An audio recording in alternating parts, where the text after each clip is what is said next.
ndagira ngo babwire ko mu bantu bakundanye ngewe nkundana bwa mbere nakundanye na mama Sharirene akiri umukobwa ari umusiramu ngende umurokore waguye ibintu byose yagiye avuga byinshi byarankomerekeje hari gihe atangiye neza avuga ubutumwa mwavuga ni ibyo byose nta kibazo ariko nyuma ararengera ngira ngo numva birambabaje kuki yana Yesu urabona ndi rubi urabona ndi rubi Yesu we ko nagendeye ubuntu se nta nihene bankoye ntabwo ari cyo wenda ashobora kubona narakoye make ariko narakoye simbizi make wenda uko yabangana ariko narakoye n'ibyangombwa yuko nakwenda bifite hari umuntu wigeze asakamburiraho inzu ayisakamburiraho kandi anyobora bisobanura nta muri izo dusenyeraho inzu ntawe muri 2015 baramwakiriye bamwakira batambwiye bamwakira mu itorero rya Gaferi ni mama w'abana banjye ariko ntago arabizi ko banyakiriye n'ibyangombwa mbishaka ndabyibuka ajya no kubishaka ageze kumwe ngo nzaguherekeza tuye kubishaka umugabo agaterera haleluya iburyo nkayiterera ibumoso umwe agataha iwe nanjye nkataha iwanjye kandi ndera batanu ngenyine mbarera ngenyine na n'iyi saha nta n'ijana nkajya mwohereza amafaranga impapuro nazo ndazifite nagiye mwoherezayo wenda keretse niba uvuga wenda ko ntaguze inkoko cyangwa se singura ihene naramuhamagaye ndamubwira rero sheri amafaranga urabizi ko nyafite kuri konti yo gushaka inzu y'abana twibanire mati nta kibazo ntabakanyita sheri hashize nk'icyumweru ugiye kumva numva complication Claude umugore yakureze ko ari inzu mugomba kugabana ndavuga se mwakabyaramwe inzu ko amafaranga yavanye hariya yababwiye ko yakuye nabajije abanyamategeko barambwa ati ukoresha ingingo wumva yakurengera kandi y'ukuri kandi wanakoresheje niyo yandengeye aho rero niho byaje naje gutanga ingingo barambwira ati tuye gupima we navoka bariherera baza bavuga ko koko byari ukuri kuko harabiranditse nushaka kumbwira mbikwereke nuvuga ngo we navoka bemeje mu rukiko ko umwana atari amaraso yawe yego ariko ari umwana wo mu rugo reka mbashimire bakunzi bacu b'Isezerano TV murabizi ko kubashimira no muco duhorana turabashimira kuko nimwe mutuma dukomeza gukora ibyo dukora kugira ngo twubake ineza y'Imana tuvuge ubwami bw'Imana murabizi byacu ni ijambo ry'Imana n'ubuhamya n'ingingo zigiye zitandukanye ntarajya kuri byinshi rero mwabibonye kuri kamera dufite umutumirwa mbere yuko ngira byinshi mvuga reka banze adusuhuze anatwibwira amazina ubundi tuze kumenya uko bimeze murakoze cyane nitwa Ntakabanyira Claude ndi umubyeyi narabyaye mvuka muri Muhanga ariko ntuye Kimisagara Ntakabanyira Claude urakijijwe ko iwacu hano twe akenshi abantu bamenyereye ko twakira abantu bakijijwe urakijijwe usengera he ndakijijwe ndi umukristo muri ADPR Paruwasi Nyakabanda n'umudugudu wa Nyakabanda ndi umugabo ushima Imana muranshaka Imana bundi bushya muranshaka Imana bundi bushya ubwo kuntu uva ngo gusenga ni birakunezeza mbega muri make yego biranezeza cyane ko bate bafunga insengero zafunga kubera iki cyorezo cya corona nakunda kujya gushaka Imana cyane nk'icyumba cyo mu Gakinjiro ndagikunda cyane yego Claude hari abantu bakubonye bwa mbere kuri kamera zacu z'Isezerano TV umuntu ashobora kwibaza Claude uretse na ko yatubwiye ko avuka i Muhanga ni umupapa yarabyaye afite abana ubundi Claude umuntu yavuga ko ari mu ntoki nk'umuntu utamuzi njyewe ngira ngo maze nk'imyaka nk'umunani abantu banzi ariko njyewe banzi ariko batambonye ku mashusho Papa Sharirene ni ibintu numva nanjye byangeragaho kenshi ariko nkabikavaringa mu mutima nkabigumana mu myaka rero nk'umunani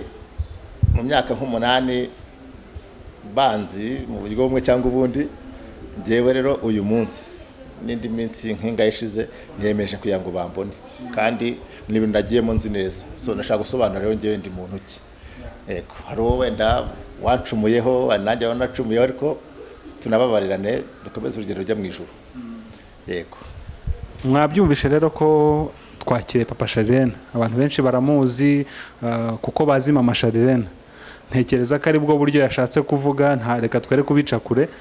Ni nayo mpamvu yavuze ati ndashaka kugira ibyo nsobanura kuko hari abancumuyeho, hari nanjye abona acumuyeho, ariko uyu munsi ndashaka kugira ngo ngende nsobanure neza.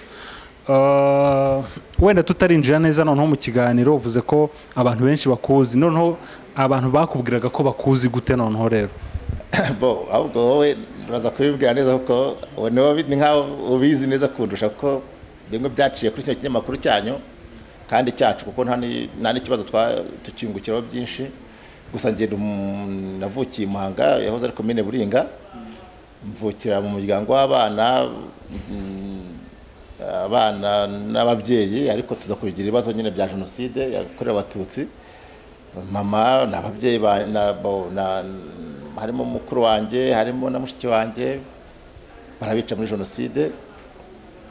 Noneho dusigara turi babiri, twe turiho, Imana tugiriye ubuntu tubaho. Imana yakoresheje inkotanyi ziraturokora tubaho, ndashima Imana rero. Gusa ikiriho ikintu wenda abantu bajya bibaza, kuko hari nk'ababonye bakavuga ati twari tuzi kuri nk'umuntu wenda mugufi cyane, ariko bagufi nta n'icyo batwaye, ariko bakambona mu buryo bajya banseka iyo duhuye nk'abantu mbega bavuga ngo ni njyewe, basa nkaho dukoze nk'urwenya, ariko ndi njyewe kandi numva ntuje mu mutima. Gusa navukiye muri ADPR, navutse nsenga, mvuka ndirimba muri korali z'abana bita za Kabuba. Rero navukiye mu itorero, gusa kubera n'amateka y'igihugu cyacu hari igihe nabaye nk'ugenda gakitse nkaho mbiretse, ariko buriya birava nta muntu wayo uzagwa ngo arambarare. So ngaruka mu itorero rero. Yego. Byatewe n'iki kugira ngo ube wari wabivuyemo wenda nyuma uze kugaruka? Bo urabona, akabwe nk'urugero, nakubwiye ngo iki gihugu twagize ibibazo bya jenoside, ariko nkatwe nkajye wavukiye mu abantu dusenga twemera umwuka w'Imana wera. Hari ukuntu Imana igeze kumbwira muri 1993, navutse muri 80, urumva cyane gatatu nafite imyaka 14 ndibaza, nawe 13. Imana iza kumbwira ngo nzakurinda, kandi nzakurira akaga kari imbere, kandi nzakurindira mu buntu bwanjye, kandi ngo nzakurira akantu gato cyane. Rero yarandinze,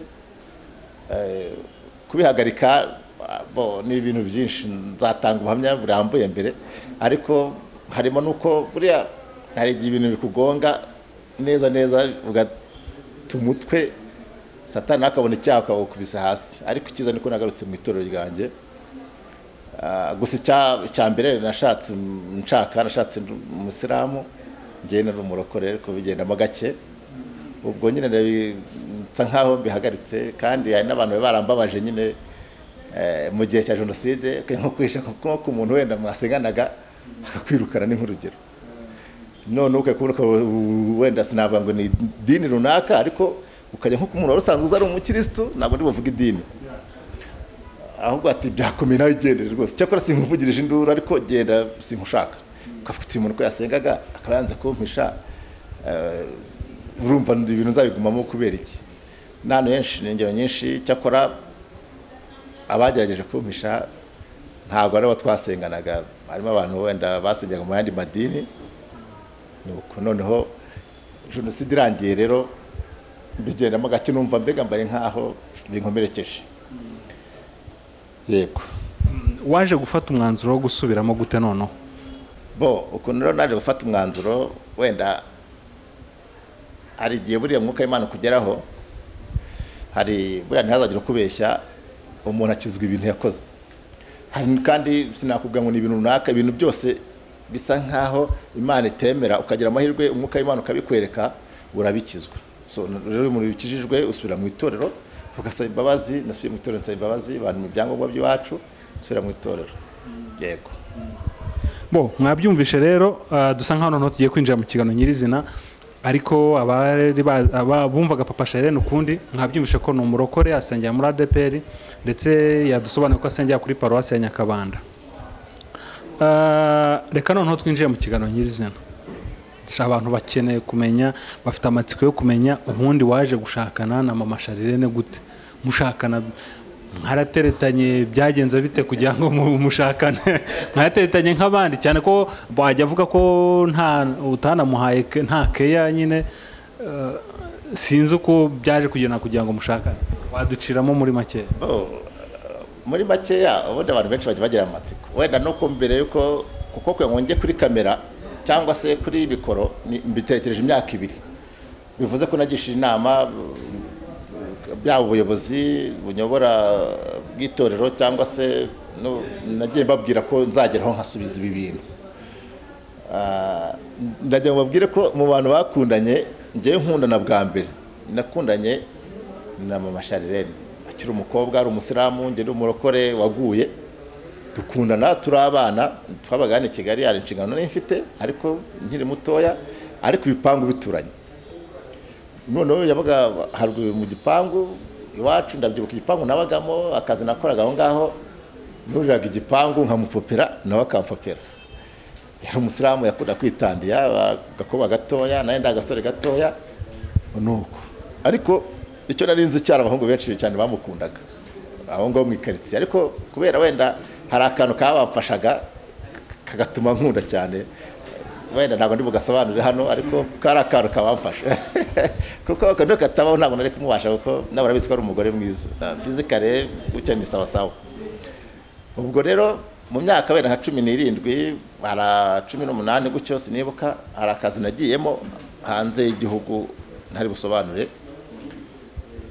aho rero niho nagiye bose namubwiye ko ngiye ahantu runaka ariko nambwiye ntara akazi ngiyemo ariko uzakomeza nkunde nge nzagaruka kandi nkunzagusanga bo ufite icyizere wenda ko wenda nagaruka ariko nge nigira icyizere none ko nshobora kuba mu bintu kandi nkabitambuka aho rero nibwo nagiye njyayo mara imyaka 2 ndibaza naje mfite imyaka 21 kuko ngera ku kibuga cy'indege Kanombe naje ntekereza we cyangwa se no muri akazi nari ndimo ahantu hose nagendaga numvaga ndi mu mutima kandi ateretsemo kandi nta communication yabaga wenda ngo za telefoni reka no kwandika urwandiko ku nshuti yanjye nkunda kandi nifuriza amahoro ndaha ariko nzagaruka wenda nuko bajyaga baturirimbo hambere kandi ko nakaririmbo ndabyuka rya nkunda gushyira indirimbo ngo ayiwanyanja we ngo watuje nkiyambukira urwandiko rwashobora kumara nk'amezi 5 utamugezeho ariko nabaga nzi ko rwamugezeho bo rero abura nk'umwaka umwe ngo tuze nibwo communication yabaye nk'iyo nkihagaze ariko nizera ko nzamusanga ko twarahanye gahunda ko dukundana yego ubwo rero aho nziye nageze Kanombe n'ijoro bukeye bwaho njya kumushaka rero ndamushaka njye wabo nsanga ntaho hari ariko bandajyana ngomba kumuvana nibwo naje rero musanga Nyamirambo hari hafi ya za Matimba ku muhanda wa kwa Mutwe ndahaza nyine mbona sheri wanjye ngiye muri kamera yanjye simpa kurira kwanjye ni guke ariko numvaga nari kubera ko mubonye ariko yararize cyane ndabyibuka namusanze mu kazu gato k'ibyondo hasi no hejuru nawe ajya byivugira ko yicaga ku gikombe cya usa kuko nicyo namusanzeho ararira ndahoza urumva rokeya nizo nari mfite nizo namuhaye barakumvuna guhoze nabyo nikaya nubwo wenda simbizi kaya uko zimera zindi ariko nizo kaya ndumva narazimuhaye zo nari mfite yego mwahise mutangira kubana aho ngaho bo nago twabanye ari zindi nshingano nari mfite kandi ngomba gukomeza ahubwo namwijeje ko ngomba kumukubana nawe nambwe ndagukunda kandi ndumva tuzabana arakomeza ararira ubwo njya mu nshingano zanjye cyakora mu amafaranga yo kugira ngo ashaka inzu akodeshe agura utuntu twibanire nuko ubwo mwabanye nka nyuma y'igihe hashize nk'igihe kingana iki ugarutse umusanze aho ngaho ntabwo kwezi kwashize kuko numvaga nzubaye gato bamutwara urumva rero ko kera yazitanze numvaga mukunze kandi n'ubu ndamukunda kuko ni mama w'abana banjye uti ndamukunda kandi mama w'abana banjye ubwo wenda turaza kubigeraho nabyo ariko noneho menya ariyo mpamvu ajya avuga ko hari atakowe ntabwo mwabonye basura mbaya ukuntu baba mu ngo bazisaziyemo nese nimwabonye ba Nyiramwiza ukuntu bazikoreye ku mutwe harimo na Ntuza nyine icyo mvuze ntumvemo Emerita ngewe ndwikoreye imyaka 9 umugabo yarantaye kuki yantaye se urabona ndi rubi urabona ndi rubi Yesu we ko nagendeye ubuntu se nta n'ihene bankoye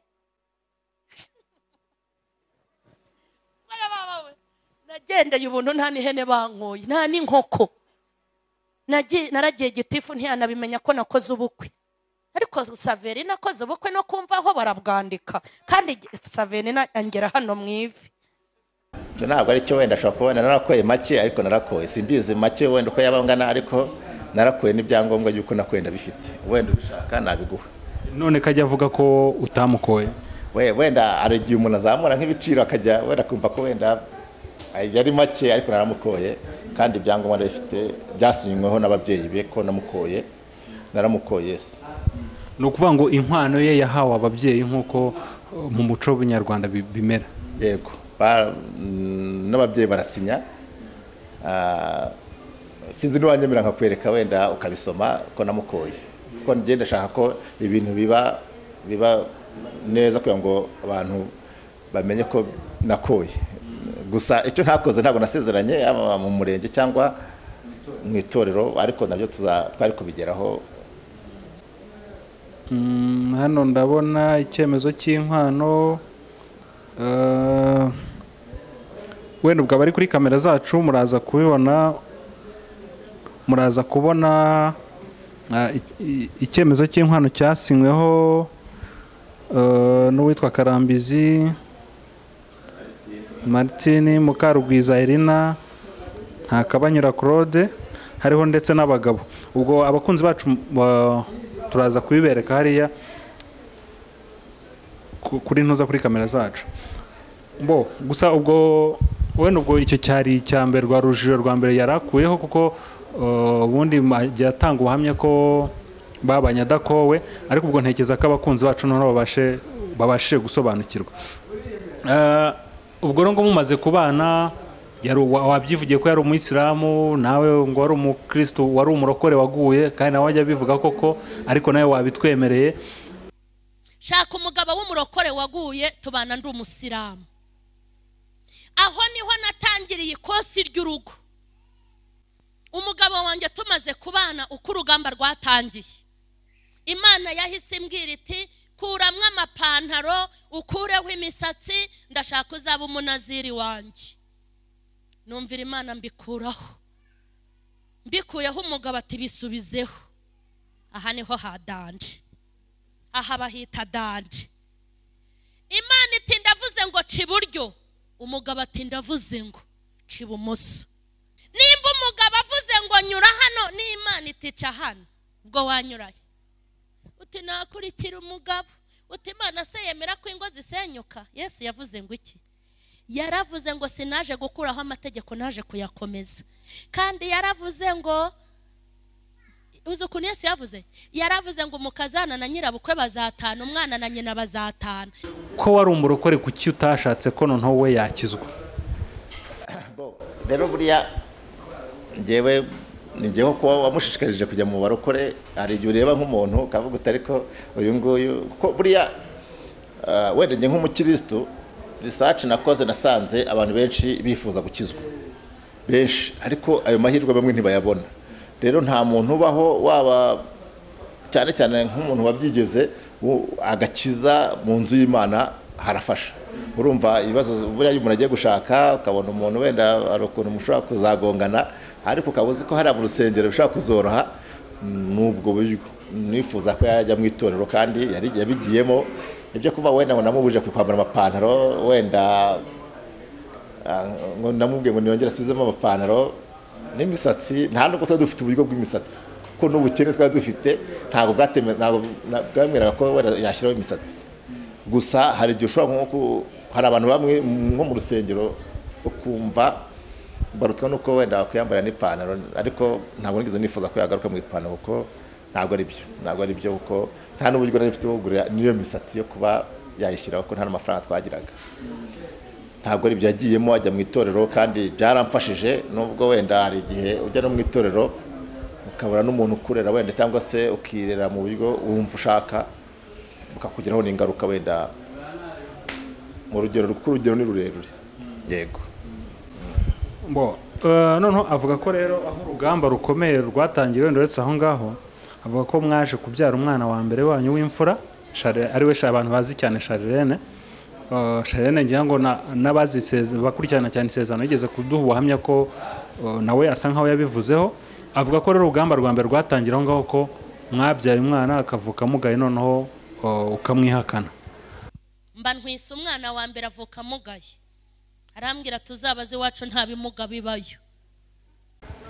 Kuki waba warihakanye umwana noneho? Oya, ntabwo ari byo, nabo nihakanye umwana nubwo byashobora kugira umubyeyi, kandi umubyeyi ni umubyeyi w'abana bose. Ntabwo nabyo nabo namwihakanye kuko twatandukanye umwana afite imyaka 4 ndibaza cyangwa se 4 n'igice. Ntabwo rero nari kumwihakana ko n'ubundi nabaga mu kazi gashobora gutuma tutanabonana kenshi. Ntabwo ari byo, ntabwo namwihakanye kuko ndibuka arantuza kugura inzu nanayimwandikaho n'abandi bana.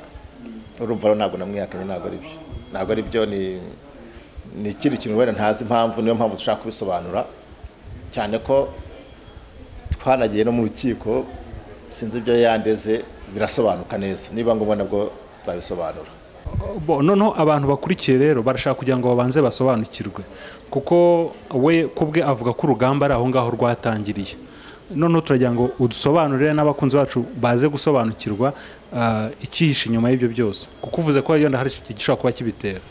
Ikibitera ibi bintu hari namwe ubwanyu mushobora gukora ibintu bizana ibindi bibazo mu muryango, cyane cyane nk'iyo inkuru yatanzwe nabi, ariko umwana ntago mwanga, nta nanone bihuriye kuko ndabyibuka ejo bundi hari ibintu byabaye mu gihugu bindeba by'iminsi mikuru bireba n'amateka yanjye, wenda anyandikira ka message arambwira ati dadi, ati rwose muri abantu b'abagabo mwagize neza, cyangwa ni ibintu nk'ibyo. Numva ndishimye, ahubwo ikijya kuntangaza no kubona umwana afashe mikoro ari kumwe na mama we arimo kuvuga ibintu bidahura.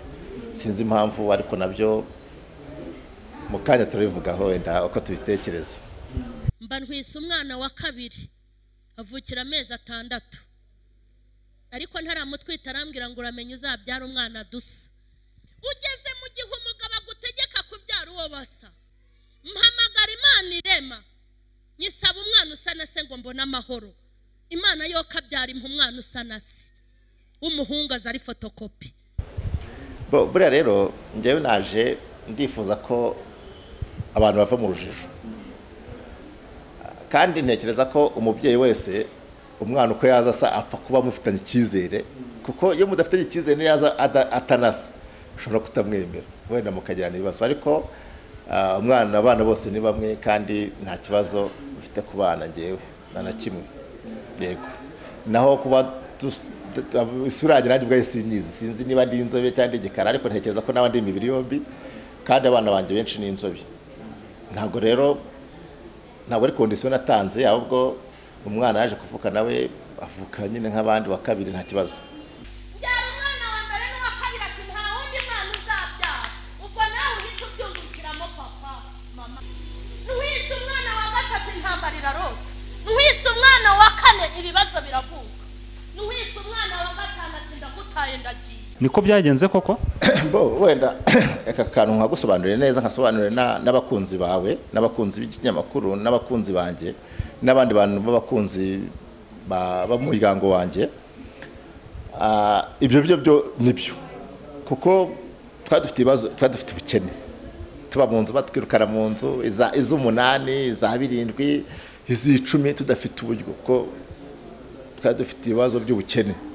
Nza kumwicaza namubwira rero sheri, urabona dufite ibibazo by'ubuzima, rekera kubyara, twiyeranje ku buryo abana nibura kuko barangana kamemo, basa nk'abo bangana. Noneho abana bashaka uburyo bakura, tubashakira ubuzima, noneho twihanganire kubyara. Arambwira ati ndakurahiye.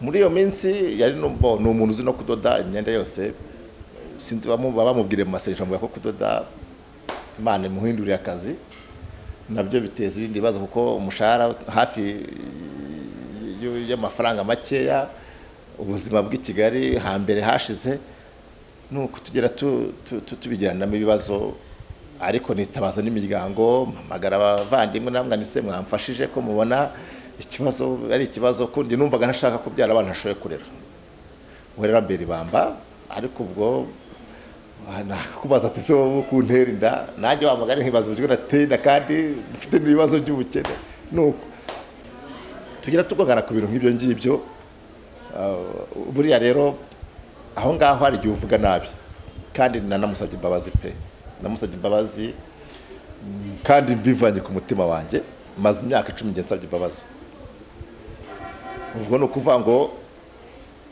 muri izo mbabazi numva nta rubanza yego ariko ku by'abana byo byabayeho numvaga bari gihe utaha ugasanga abana barabura yo kumva none urumiwe kandi nta kutagize ari naho uvuga ngo nabaga nagiye mu kabari nta kintu nari mfite nkwera ntacyo twari dufite pe n'abantu bari batuye ari Munyakabanda barabizi buriya ari pasiteri umugabo wayoboraga uriya mudugudu wa Nyakabanda arabizi twari dukenywe twabaye no mu nzu yabo nanakosora ahantu wenda bajya bavuga ngo batwirukanye mu nzu dufite uruhinja ntabwo ari byo hari umuntu wigeze asakamburiraho inzu ayisakamburiraho kandi anyobora nari nabuze ayo kwishyura mbura nayo kwimuka ariko bitedi ayiwe nabuze ayo kwishyura mbura nayo kwimuka nari umunyenzara nari umukene kandi tubana mu rusengero ntabwo twabaye mu nzu yabo hafi amezi 8 tabishyura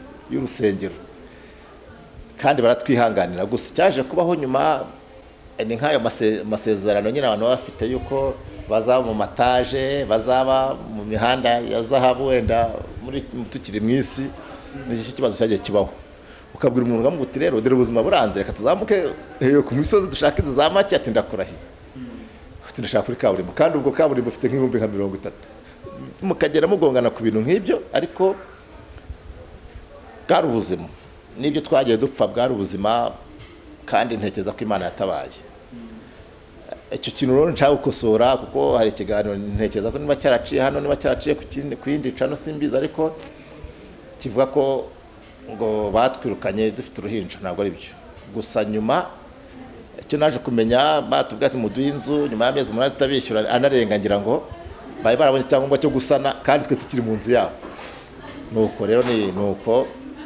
bisobanura nta muri izo dusengera nk'inzu nta mupasiteri dusengera inzu yego abantu babyumve neza hari akantu warukomojeho mukanti yaradodaga baza kuvuga ngo Imana imuhinduriye akazi icyo gihe se bavuga ko Imana yamuhinduriye akazi bavuze ko Imana imuhaye akahe kazi niba yararetse ibyo kugira ngo abantu baze gusobanukirwa neza ngo kazi Imana yamuhinduriye ni ivuga butumwa urumva muri ba bana ubwo ntibakiri babiri babaye batatu kwanza none umuntu wa mugani yagiye gusenga no kubwiriza ajya bivangwana yagiye abwiriza ajya n'amaguru urumva umuntu agiye n'amaguru n'akavumbi n'abana bo biteye akavumbi biriwe aho ngaho ntawe barira ko ntabwo dufite ubushobozi bwo gutunga umukozi ahubwo aho nanjye nziye mvuye nko gushugurika ko nakoraga akazi k'uburenzi muri uno mujyi wenda kubera impamvu zanjye bwite ntabwo ndi bubivuge ariko nkoresha ishoboka byose ku buryo mubaza impamvu nkamubaza se kubera icyo bagiye abana ku musozi biriwe bisiga ibyondo nayo bose ubwo rero bituma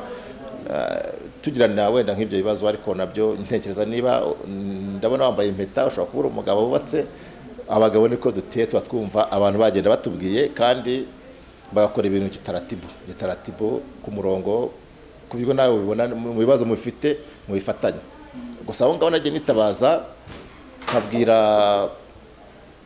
nka pasiteri n'umwe pasiteri dore ibibazo dufite dore umugore wanyu w'umukristo mu rusengero bakambwira ati hangane turaza kumuhana nuko yego afata ibikoresho byose byo mu nzu arabipakira kandi yasohokanye ibikoresho nge nibereye muri korari nabwiye umuyobozi yarambwiye ngo niko ngo ibintu ndabibagabanya gute ntabijyane cyangwa bimwe abana ndababagabanya gute nabatware cyangwa bamwe yarantaye sigara ndyama ku mukeka ku rusengero bantije niko byaje kugenda koko ngo ku buryo basigaye baryama no kumusanga bo nyine banze umenye ko nta nicyo twagiraga mbere yo gutwara se dore gutwara iki cyakora dufite intebe zantangiye ubuzima.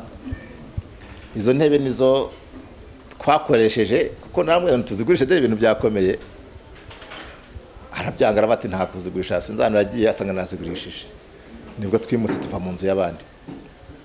Noneho tugezeho twabaga nabwo twabikina igihe gito cyane, tuhagirira ibibazo, sinzi ibibazo twahagiriye by'abana ngo benshi muri no mujyi nabwo baryo bitoroshye ngo abana baragira bati dore ko bananganaga rero.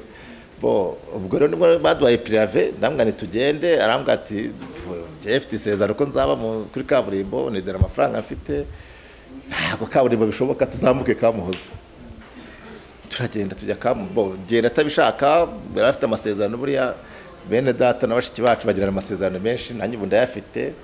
Hari n'igihe wenda nyahagararaho, ariko aho ngaho ntago mbyemera, ntago nabataye, ahubwo ikibazo cyabayeho twimukiye Kamuhoza.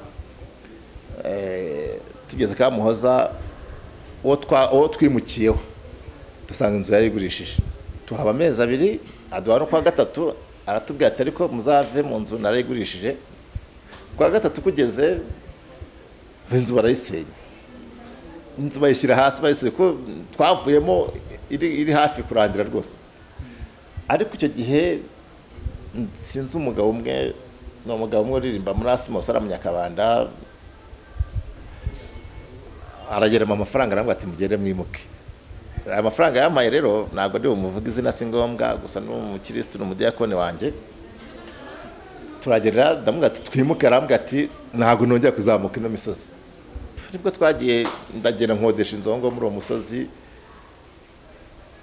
Inzu ndamwa nitwimuke, arambwa ati ndakubwira baracya mu biturage mu masengesho, ndanagiye gusengera asanga nimutse nafashe utuntu nari mfite wenda dukeya, ndamwa ni nta nimukiye. Arambwa ati wapi, nsiye kubona umva yajyanye n'abana, yimukiye ku mudiyakoni umwe wo mu cyumba ati hasaho.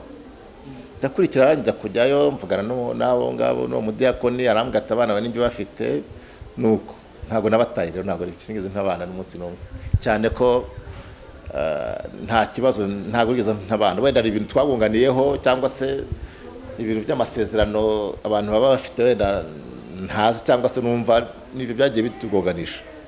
Yego, ukuvuga ngo wavuga ko wamutaye mu nzu atari ibintu kata mu nzu, ariko uvuze ko yafashe abana akabatwara nawe warimukiye ahandi. Ukuri ni ukubi ubwo ngubwo? Ukuri ari igihe buriya ibintu biba mu muryango ni ibintu byinshi utajya no gusobanura no kuri kamera. Niba nasanze wenda umugore bakangwe nk'urugero, twarakenye bigira naho nambura n'ipantaro imwe umwaka urashira, ubwo se niba ntaramugura igitenge ngenda nifite ipantaro, niba narambaye ipantaro imwe mu mwaka wose, bivuze ko nta kintu nari mwimye nanjye. Niba yambaye igitenge kigamusaziraho, bivuze ko nta kintu namwimye. Gusa ibintu byo reka ngwe nk'urugero, niba umugore wawe yahukanye ntabwo bimenywa n'abantu bose. Niba yarahukanye wenda akagera, ntabwo ndi bubivuge hano. Niba wenda twagiranye ibibazo bikageraho wenda kwishyura inzu bitunanira, ntabwo wava ngo wataye umuntu, ahubwo wagiye gushakira ngo uze ubakodeshereze inzu. Ahubwo ibyiringiro yari afite ntabwo byari byo gutura ku misozi wa mugani.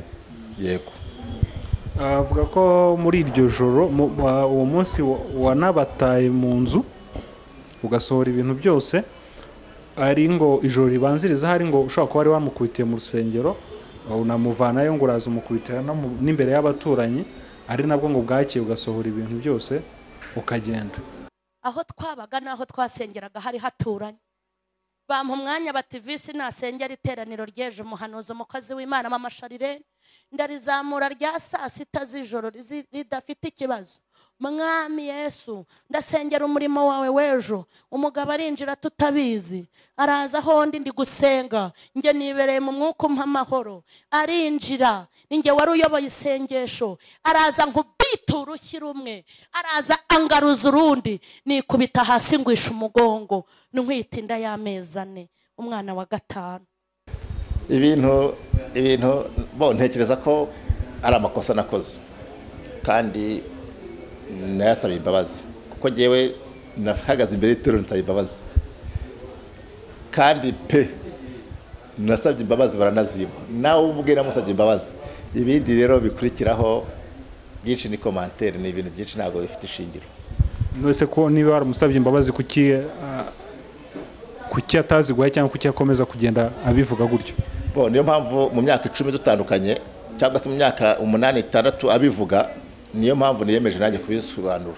Ntabwo ari ibintu ahubukiye, urumva nihanganye imyaka myinshi. Kandi ikindi cya kabiri, twebwe dufite itorero ryacu nta kintu ndishinja bwa Nyakabanda, uhereye ku mushumba Daniel, abadiyakoni, abarimu batugira inama, habaye inama nyinshi ku bwacu, nyinshi. Hari n'inama yigeze kuba irimo abapasiteri ngira ngo 4 n'abarimu 2, ndibaza n'umudiyakoni n'umwanditsi, numva ibyanditswe birimo ko dufite umushumba yitaga Berekare, baratwunga, umuntu aravuga ati wapi simushaka. Ibyo rero ntabwo nifuje ko yavuga ubutumwa ibi buzima bwacu akabureka. We yavugaga kuki yavuga ko atagushaka, byaterwaga n'iki? Bo ntabwo mbizi kwese no munota. Hari igihe buriya urukundo nicyo kintu kibaka urugo, hari igihe umuntu ashobora kuba atagukunda, kuko gukunda hari igihe wenda nje gukunda kubera ko aricyo cyangwa guprofitaho cyagerwaho urukundo ukarugabanya, urwo rukundo rwo rubaho. Ushobora kunkunda kubera ko ari urukundo rw'umuco ukakomeza ukankunda. Ntekereza ko ari ubu buryo kuvuga ngo rero, kuko ngiye cyo gukora ikosa yo nagusabye imbabazi, kangoye nk'urugero cy'igihugu cyacu cyagize ibibazo bya jenoside. Hari abantu badusabye imbabazi turazibaha, kandi batwiciye n'abantu, hari rwose turicara, kandi ntekereza ko n'igihugu cyacu na leta yacu duteye kubabarira no gusaba imbabazi. Rero niba nagusabye imbabazi mu bigo twabanyemo, ni umutima wanjye. Niba nawe ndi gusaba ntuzime, ni uburenganzira bwawe, ahubwo ikikomeye ni kubirengaho ukabyongera ukajya no kubiha ubundi bushobozi butari bwo. Rero ntekereza ko abashumba batuye abapasiteri batugira inama, baratwicaza cyane, ko rwose numvaga badukunze kandi ubundi baradukunda, kuko twese dusangira igaburo ryera, turi abakristo kandi ntabwo bigeze duterana.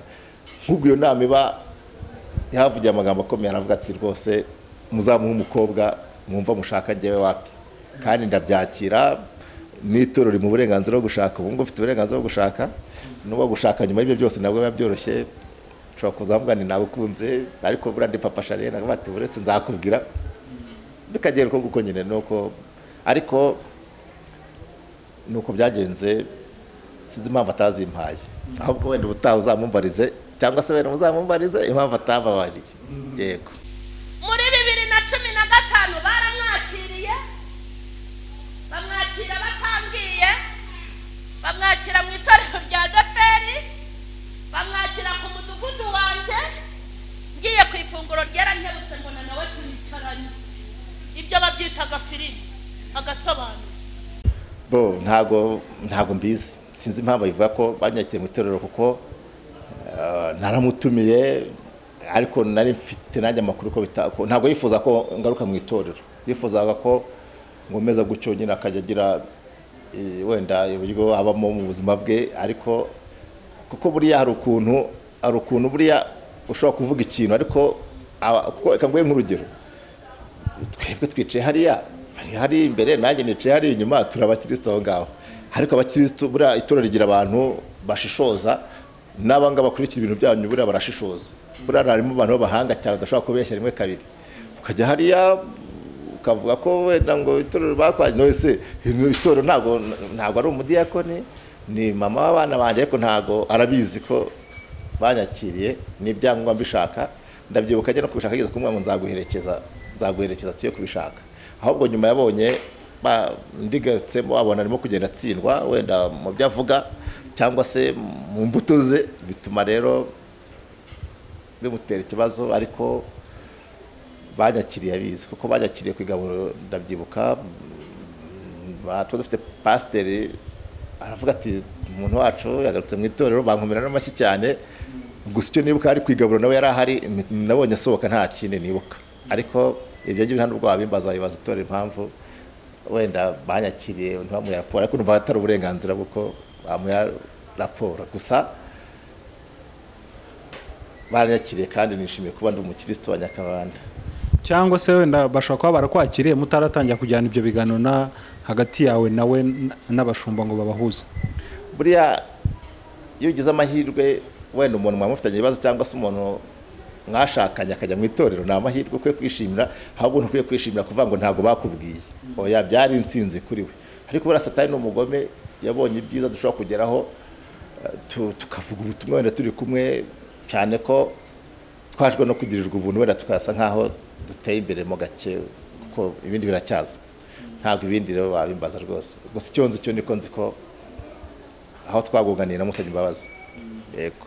Umugabo agaterera haleluya iburyo nkayiterera ibumoso, umwe agataha iwe nanjye nkataha iwanjye, kandi ndera batanu njyenyine, mbarera njyenyine na n'iyi saha ntanejanamo, kandi mwahura njyanye ngiye gukorera abana sitoke, ngiye gukora sitoke y'abana bashyira ibyo nta n'irikumuye yanzanye, nakiyambarira umwenda mwiza, turamugore mwabonye atambaye neza, kiriya gitenge namuguriye se si cyiza.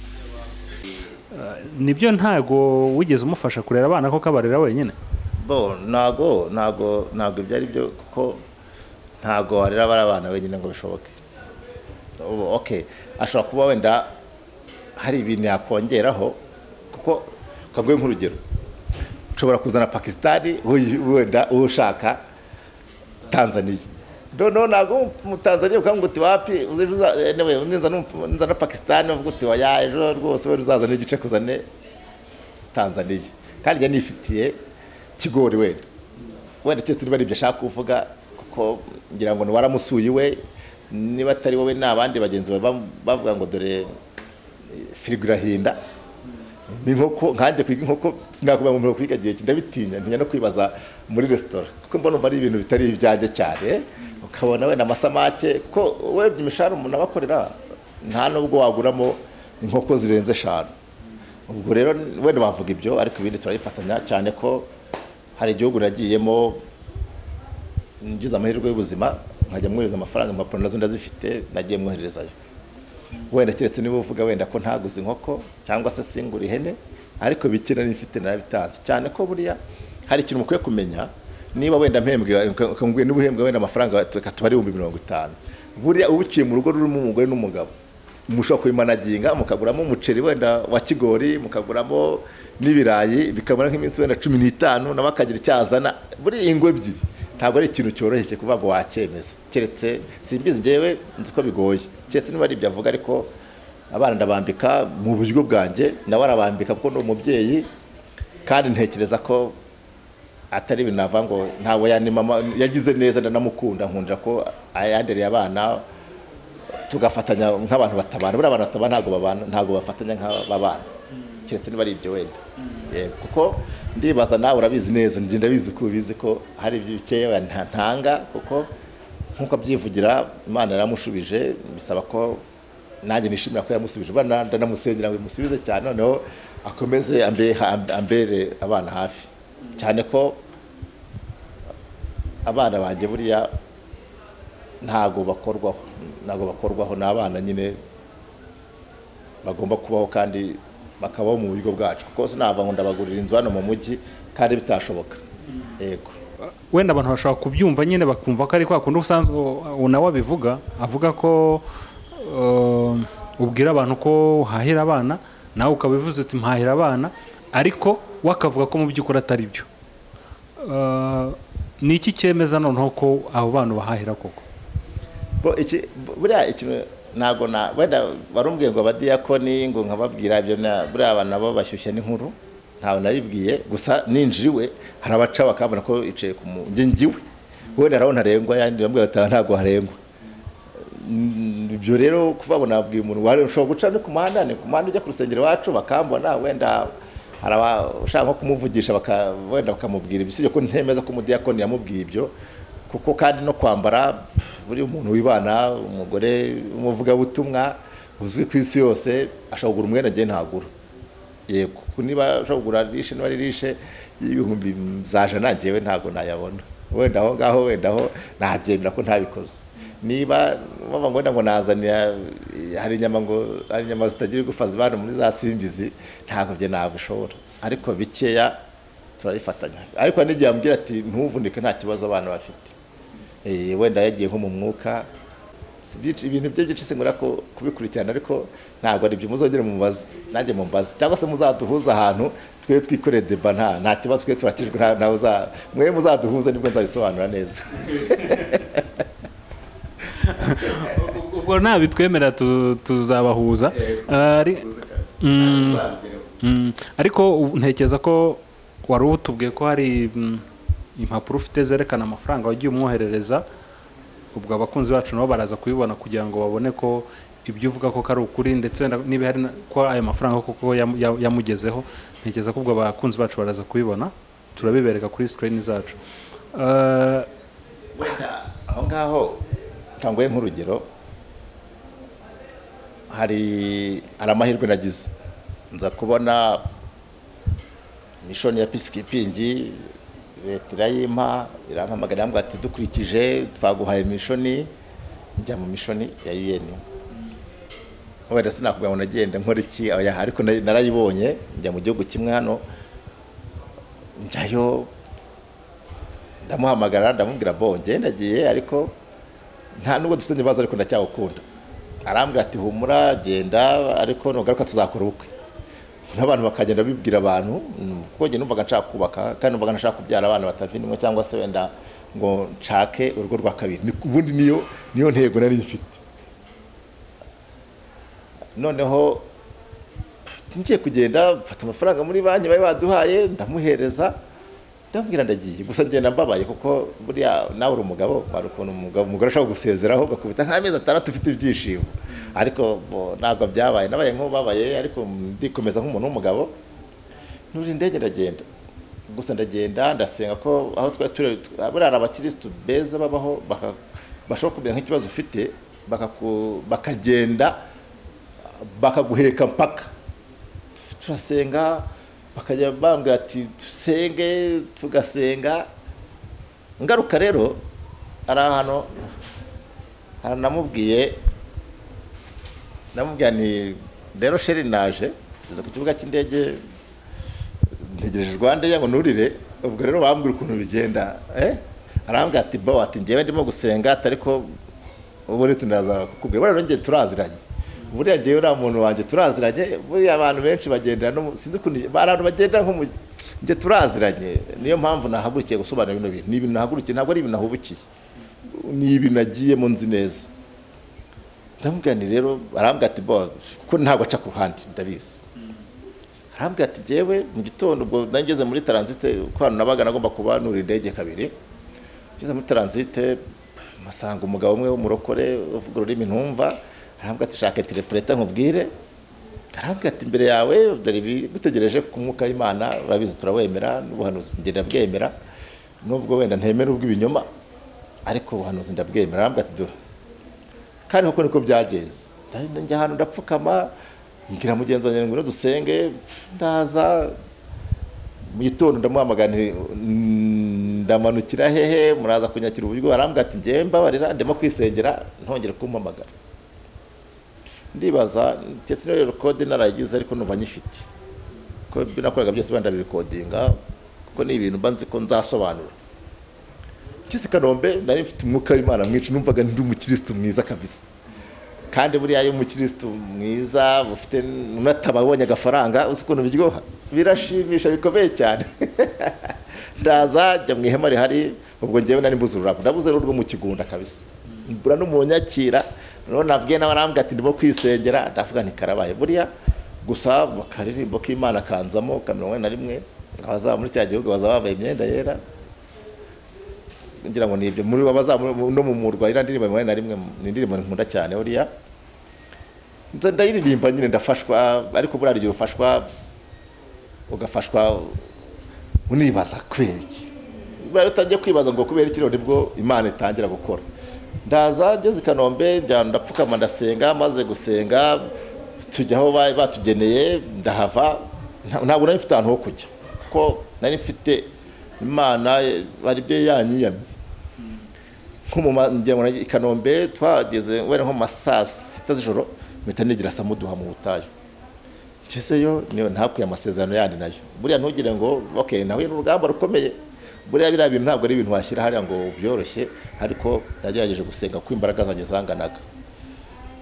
Nibwo rero nagiye mfisa Samuduha, njya kumushaka umusanga we arambwira ati ndihuta, yari ari kumwe ngo yari kumwe na Riziki ndabyibuka, arambwira ati ndihuta, ati ngiye gusenga tugasuhuza abana, nayo mfite amafaranga amwe navunjishije muhaho, numva ko mbega tuzabana kuko numva ko wenda n'ubukene bwabigizemo uruhare, ariko buri muntu wenda ahantu atari urukundo nta by'amafaranga niyo wazana miliyari. Nibwo nagendaga rero njya ku itorero mpatanga ibyangombwa, ku byangombwa byaho nari mvuye hari itorero, mbizana ku itorero baranyakira ku igaburo ryera, njya mu itorero kunkomereza mfite ibyiringiro ko tuzasubirana. Yego, ubwo rero muri ibyo byiringiro nibwo hari igihe ukabona urugamba rushyushye, abakirisitu bati ubwo wenda abanyagafaranga byari bashimishije, nabyo byari bashimishije rwose, harimo n'abagabo bakavuga ati rwose ubwo Imana irimo kubikora, shaka inzu ntuzayapfusha ubusa. Ariko icyo gihe se wabasha, uretse wenda nk'ubwo mwahuye nyine gutyo arimo agenda, hari ubwo mwanavuganaga wenda yaba kuri telefone cyangwa se munahuye mu nzira? Twaravuganaga, ariko nibyo nabwiye n'umuntu wanjye turaziranye, yafite ubukana bukomeye ndabimenye, ariko njye numvaga nshaka Imana kuko niyo ari gukemura ikibazo cyanjye, kandi nkumva nizeye ubuyobozi bw'itorero. Aho rero niba ikibazo cyavukiye, ni naho sinabona nakoze ikosa, ahubwo nakoze ibyo nkwiye gukora nk'umubyeyi. Naramuhamagaye ndamubwira rero Sheri, amafaranga urabizi ko nyafite kuri konti yo gushaka inzu y'abana, twibanire, mati nta kibazo, ntabakanyita Sheri, kubwo naho twaguze inzu no bajya bansereza akavuga ati twari tuzi ko tubonye abantu bakundana mu buzima, ko twazamutse dufatanye ukuboko kandi tutanaranye, wenda ngo uvuge ngo hari ukuntu ibyishimo biva kereke pari, nawe urabizi umuntu mukuru ukagera nyine utarwambaye, ndazamuka nyine nari ku mutima wanjye muri kubita, urabizi ko wenda ntabwo ari ibanga, umugore wanjye muri ni mwiza, sibyo simbizi nawe warabibonye, ariko ngenzi ko ari mwiza, tufite bikwiye kuba ari mwiza nk'umufizikare, umugore mvuye muri misiyo z'akazi ntabwo namubonye, ariko Imana izabikora, buriya ubwo ari umunyamwuka, buriya ariko arimo kundeberamo. Turagura tumaze kwandika, nabonye akavumbi ka moto, yego turandikaho wenda n'uwo mwana, nta mwana wariho, wenda nabyo ndabifite hano mbikwereke, unabisomeye usome nk'umunyamakuru. Tuguze inzu njyewe Mukeshimana Emeritana nta kabanya Claude n'abana bacu, tuguze inzu, inoti nari nzifite no muri banki ni waje zifite kuri moto, twagiyemo rwose, abantu bose bari urukundo dufitanye, bakafata imbega abantu bafitanye urukundo, ni ukuri arabagenzi banjye bambwa tumva ni wowe ufite urukundo n'umugore, ariko mu mutima wanjye numvaga mbabaye. Tumaze kwigura mbona umuntu ararenga, ariko ndakomeza negera itorero, mbwira pasiteri ndwana aho nzanira umugore, ariko ndashaka umugore wanjye na mwarimu, dufite umwarimu udukunda cyane Gloriosa, bose nkatakaba yagitaga umusaza we rogo, uwo mwarimu akambwira ati musaza wanjye humura nzabijyamo, nkumva ko nta kintu cyananira abapasiteri n'abari, buriya ni nako numvaga n'abadiyakoni nuko.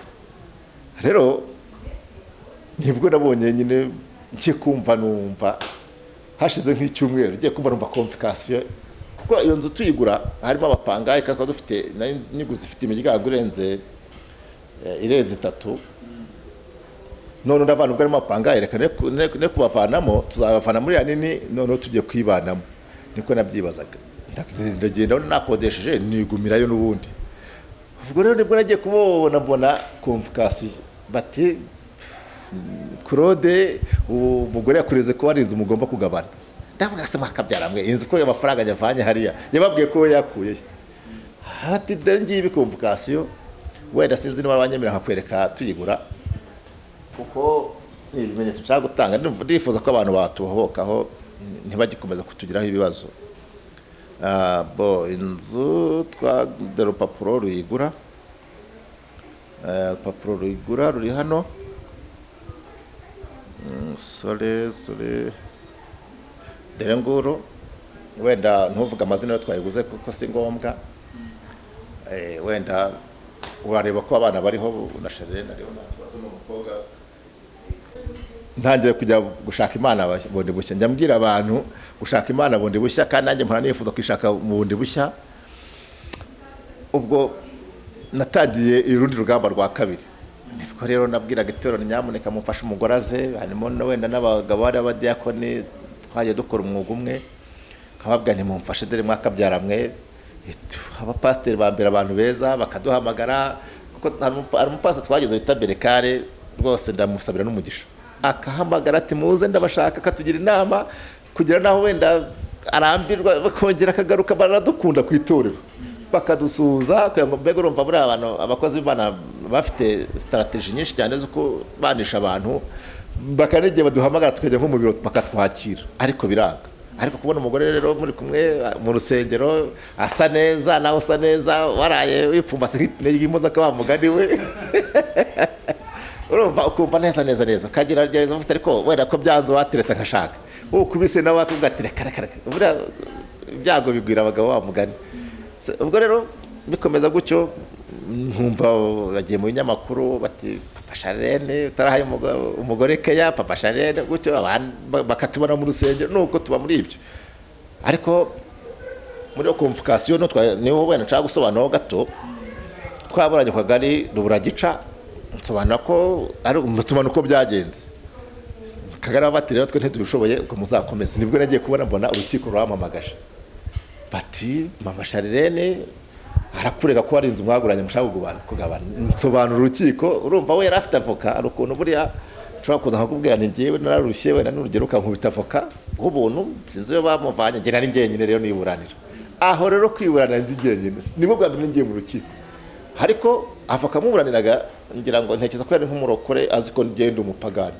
abonye mfite Bibiliya mu rukiko arambwira ati se ko ufite Bibiliya ndayifite ngenda umukristo nibwo natangiye kujya ambwira ati ko nari nzi ko uri umupagani abarabo ngenda umukristo ariko tugende tuburane bakankubita ingingo na shere wanjye hagaza noneho kandi nkaba nzi ko ajye nko ku rusengero wenda tugahura nko kwigabura mana yagira no nkumva nimbuze n'ijambo nkavuga ariko niyo nzu nkasobanura hari impapuro ziriho ukuntu mbega ibirego bandegaga nzatanga amafaranga nzatanga muri bano bana sinzayabona ndaburana ariko icyerekeye inzu cyo ni naho wenda ibibazo bimwe kuko nanjye nabajije abanyamategeko barambwira ati ukoresha ingingo wumva yakurengera kandi y'ukuri kandi unakoresheje n'iyo yandengeye ubwo rero nibwo urukiko rwavuze ngo iyi nzu nta bubasha yifiteho ariko nabwo natabawe n'abavandimwe be kuko umuvandimwe afite umuvandimwe we w'umukristo w'umugabo musaza we haraduhamagara muri hoteli mwana mu mujyi wa Kigali buri mwe amuhamagara ukwe ati numvishije muko bashaka gutwara inzu byagenze bite ndasobanura arambwa ati ntago bayitwara duhare humura mbene nyine rwose none ubwo nabaraza arasobanura barabandwanaho mbega ni nkaho mbega ageze aho aravuga ati muntu ko bamwumva nibwo rero uvuga ngo abavandimwe nibo baje gutanga ubuhamya baje kubera abatanga ubuhamya ntabwo baje mu rukiko ahubwo ko umusaza yahamagaje bashiki barumuna be na basaza be na mama wabo kuko bagira ababyeyi beza rwose ndanabashimira n'ubu ngewe njyayo ni mu bukwe cyangwa ibyago barantumira ubwo rero njye nta kintu banshinja nta kintu buriya n'ababyeyi bazi ubwenge ntabwo ari nkatwe kuko nka papa we ntabwo ari umukristo wenda wo muri ADPR zaravuze ngo iyaba twasubiranaga ngo yakwemera akareka byose agakizwa urumva ko badukunda nanjye numva nanjye bankunda ndabakunda noneho rero aho muri urwo rukiko niho ibintu byose byamenyekaniye kuko nanjye nakoresheje ingingo z'ibundengere inzu ntiyayitwara nuko byagenze bite kugira ngo noneho abo bavandimwe be bagufashe kumwumvisha ko nta ruhare yifiteho ni ukuvuga ngo baramubwiye bati wowe niwe wanze umuntu umureke ibintu iyo mafaranga yerekana ahantu wavanye n'ibihumbi 500 ukamwongerera kuko inzu ibintu byose yagezeho yabigezeho mwaratandukanye kandi ntago yakuriye yaraguhamagaye ngo muyigure murera abantu niba mutabishaka murekera ibintu bye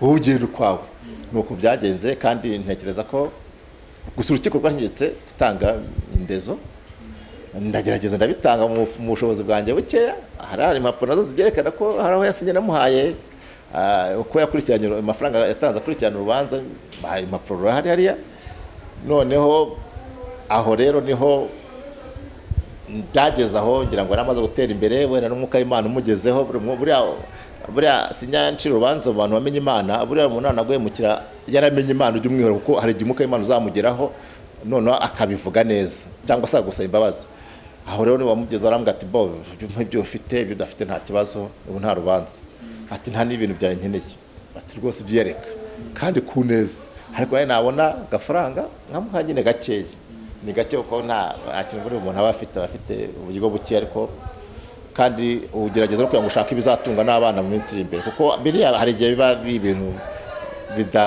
bidafite ntuza cyane ku buryo wabyubakiraho ko azakomeza agasapotinga abana.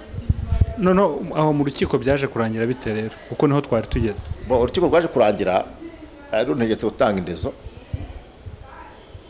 Ntabwo ari amafaranga menshi wenda kuri njye kuko mfite umushahara mutoya, ariko nta nubwo ari na menshi, ariko ni uko rwakiraniriye baramubwira ngo nagenda akomeze mu zindi nkiko, ariko bo ntabwo bifite ishingiro.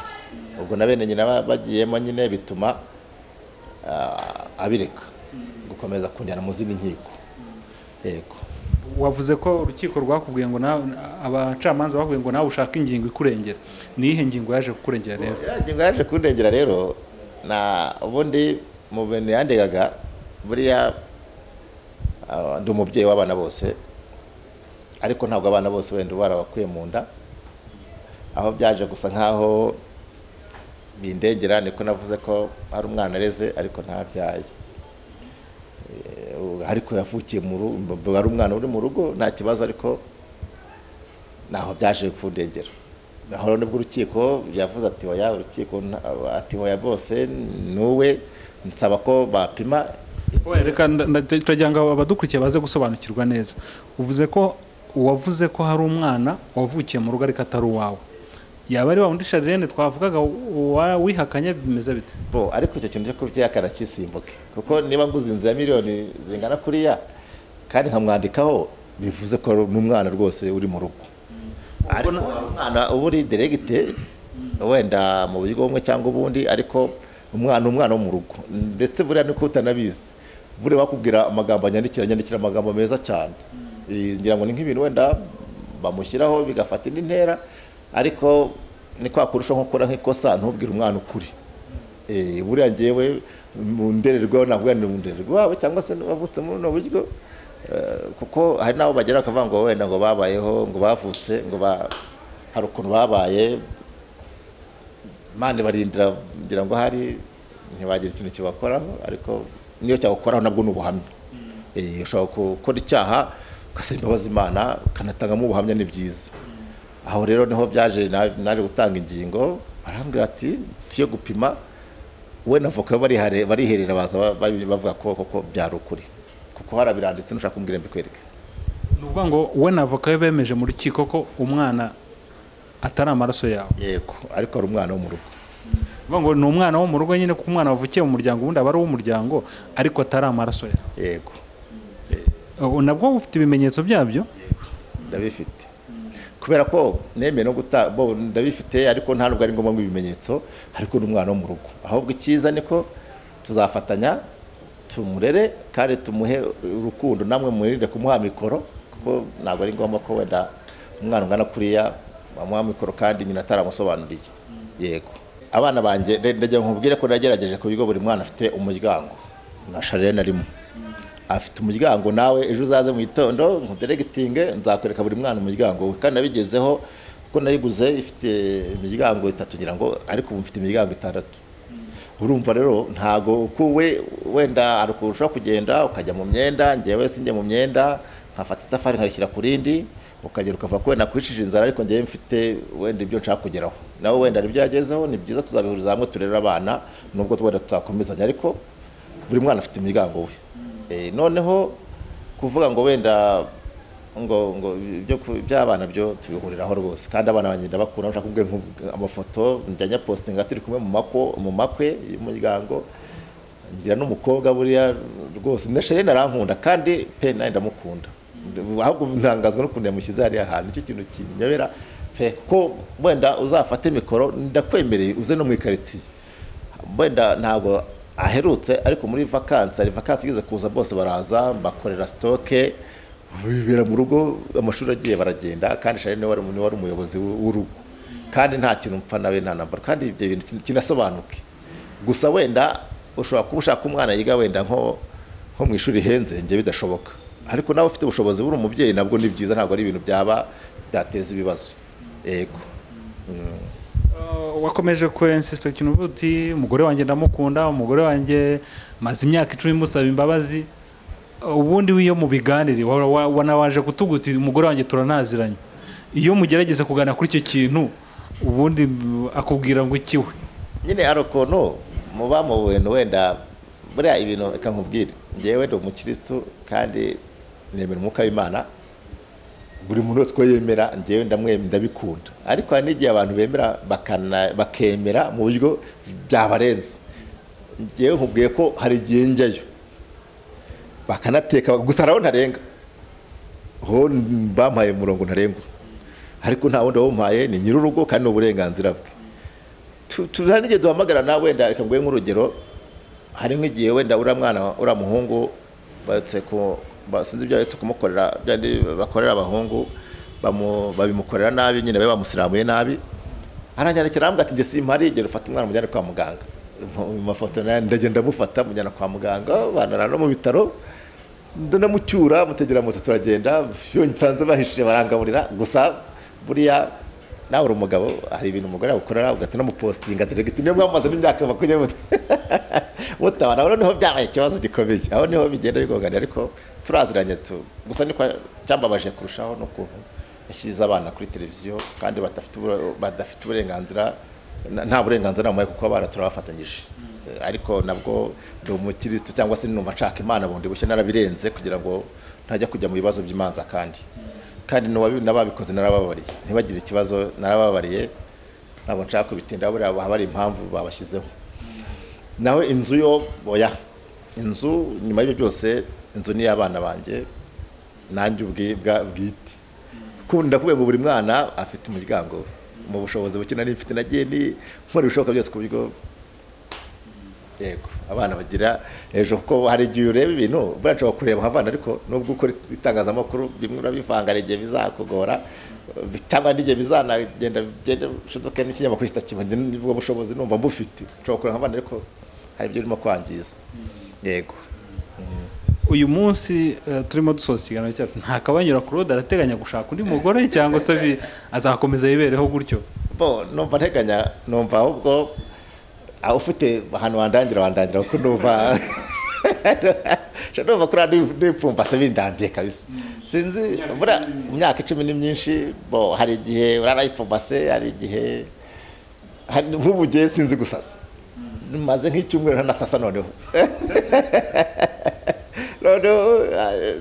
mbega biraho ndumva birambiwe ariko aracyafite amahirwe nawe ushobora kuza tukirira abana tukavuga Imana amakosa nakoze nkayasaba imbabazi nakujya nkasaba n'imbabazi n'umuntu wongera zimusaba kandi nongere nsaba imbabazi n'abandi bantu numva nababaje kuko wenda barahari simpizi bashobora kuba ari nababaje buri myaka 10 uri umugabo udafite umugore hano wenda hari ibyo mwagiye abantu bagonganiraho nongeye mbega nkiri kuri iyi mikoro nsabye imbabazi umuntu uzumva kandi nanjye wambabaje wakoze kuko hari abantu bagiye banuka kuri za commentaire nabwo narababariye ntago njya bitindaho hano mushobora kutugira inama mukavuga ngo wenda kuko ndabizi nabyiyemeje kandi nabisabye uburenganzira wenda mu buryo bumwe cyangwa ubundi rero ngewe nta kabanyura Claude ndumva nshaka gukomeza nkavuga n'Imana bundi bushya yego numva rwose nawe nabyumva twakwirira abana tukava muri ibi ngibi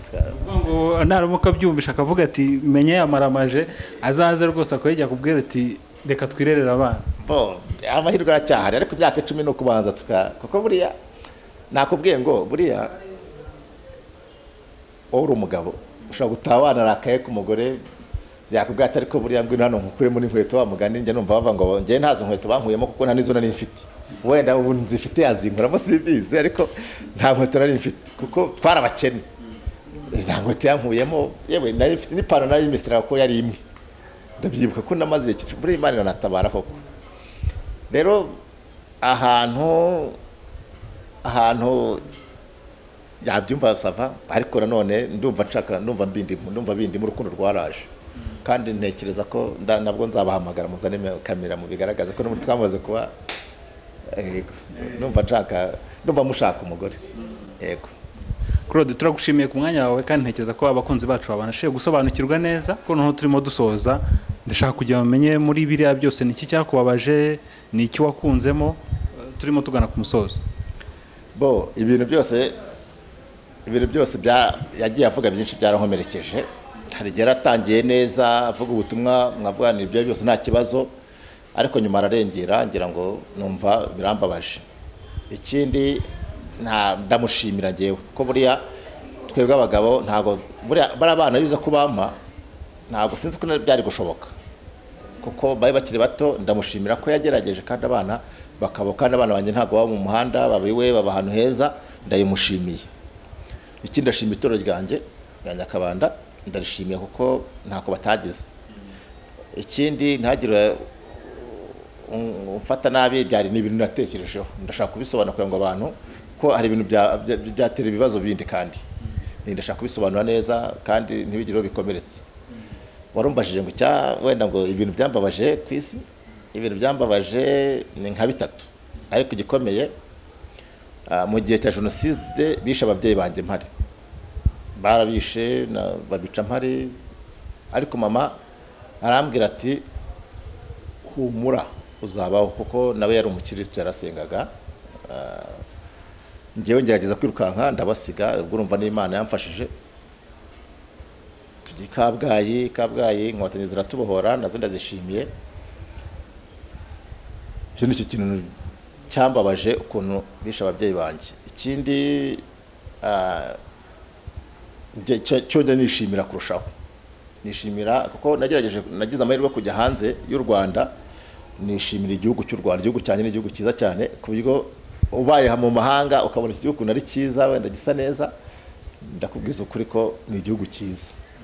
Kandi ndashimira n'abayobozi bacu b'igihugu, ndashimira fande wacu mukuru, ndashimira n'abandi bayobozi, kuko njye nagerageje kujya hanze uranarwara ukaremba ukavuga tubama nkitahira, wenda nkitahira mu gihugu cyanjye. Ndabishimira rero, ndabikunda cyane. Ikindi ndifuza ko abantu dushaka Imana bundi bushya. Yego. Claude bakomeje bavuga ati ndifuza ko abantu bashaka Imana bundi bushya. Ndashaka uzaza hano ukatubwiriza abantu bakumva neza ko ukababwira icyo kintu gushaka Imana bundi bushya. Bitwemereye kuzaza? Njyewe nzabibabwira, nzabisengera ko nta kintu njya nkora mu mbaraga zanjye nk'iya ndazisengera, ariko numva bizashoboka, kuko n'abandi ndashaka kubanza gusobanura iki kintu wenda twabayemo, kandi mfite n'ubuhamya nshaka kuzatanga bundi kuko twabayeho muri iki gihugu. Mfite ubuhamya bundi butari ubu, kandi n'ejo dushobora kuvuga n'ubundi buhamya, kuko Imana yacyakora imirimo. Yego, ndabyemeye, birashoboka. Yego. Claude, reka tugushimire kandi nshimiye n'abakunzi bacu bari bakomeje kudukurikira. Ntekereza ko babashije gusobanukirwa neza, ndetse hari n'ibyo wagiye ubereka, bimwe mu byo wenda bajyaga bibaza, ariko ntekereza ko ngubu babonye ukuri. Turagushimira ku mwanya wawe. Hari nk'umuntu ushobora kuvuga ati Claude, nanjye ndashaka kumwibariza amakuru, waravuze uti ndumva igihe kigeze noneho ko ya myaka 10 nyisimbuka nkajyana. Hari umukobwa ushobora kureka kigaragara bati nyewe Claude namwikundiye. Claude yakubona gute? Rero ko yambona kuri 078 70 637 iri kuri WhatsApp 078 70 637. WhatsApp anyway Airtel 073 90 89 501 083 rwose ushobora kumbaza uko ngo wenda ujye kunkubita ibindi bikuta, wanyibariza nkagusobanurira, cyangwa se wenda simbizi, ndumva nshaka kujya mu rukundo, ariko cyane number 1. Yes. Turagushimiye. Asante sana.